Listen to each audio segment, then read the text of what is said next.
ওম শান্তি 29 এপ্ৰিল 2025 সাকাৰ মহাবাক্য মৰমৰ সন্তানসকল, এইটো তোমালোকৰ অতি অমূল্য জন্ম। এইটো জন্মতেই তোমালোকে মনুষ্যৰ পৰা দেৱতা হ'বলৈ পাৱন হোৱাৰ পুৰুষাৰ্থ কৰিব লাগে। প্ৰশ্ন: ঈশ্বৰীয় সন্তান বুলি কোৱা সন্তানসকলৰ মুখ্য ধাৰণা কি হ'ব?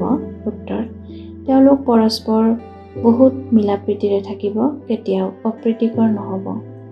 যিসকল দেহ অভিমানী মনুষ্য, তেওঁলোকে উলট পালট কথা কয়, হাই কাজিয়া কৰে। তোমালোক সন্তানসকলৰ এইবোৰ অভ্যাস থাকিব নোৱাৰে। ইয়াত তোমালোক দৈৱী গুণ ধাৰণ কৰিব লাগে, কৰ্মাতীত অৱস্থা পাব লাগে। ধাৰণাৰ বাবে মুখ্য সাৰ: 1.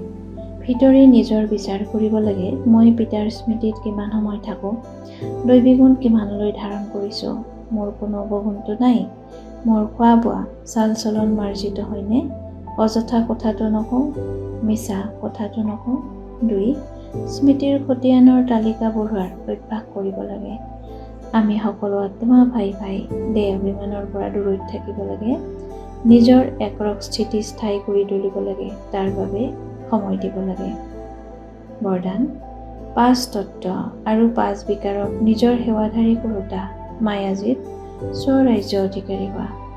যেনেকৈ সত্য যুগত দাস দাসীয়ে পিছৰ ফালৰ পৰা বিশ্ব মহাৰাজা বা বিশ্ব মহাৰাজা ৰাণীৰ ৰাজকীয় পোচাকৰ পাত ধৰি ৰাখে, তেনেকৈ সংগম যুগত তোমালোক সন্তানসকলে যেতিয়া মায়াজীত স্বৰাজ্য অধিকাৰীৰ উপাধিৰ পোচাকেৰে সুসজ্জিত হৈ থাকিবা, তেতিয়া এই 5 তত্ত্ব আৰু 5 বিকাৰে পিছফালৰ পৰা তোমালোকৰ পোচাকৰ পাত ধৰি ৰাখিব, অৰ্থাৎ অধীন হৈ চলিব। ইয়াৰ বাবে দৃঢ় সংকল্পৰূপী বেল্টেৰে উপাধিৰ পোচাক অতিল কৰি লোৱা।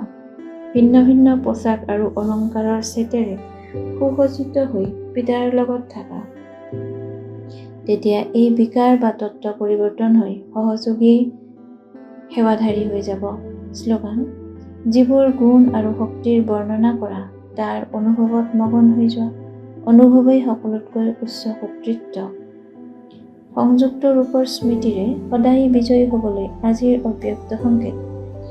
নিজক পিতাৰ লগত সংযুক্ত বুলি বুজিলে বিনাশী সংগ লোৱাৰ সংকল্পও সমাপ্ত হৈ যাব, কিয়নো সৰ্বশক্তিমান সংগী আছে।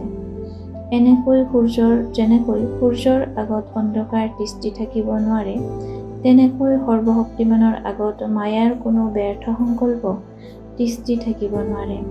যিকোনো শত্ৰুৱে প্ৰহাৰ কৰাৰ আগতে অকলশৰীয়া কৰি লয়, সেইকাৰণে কেতিয়াও অকলশৰীয়া নহবা। ওম শান্তি।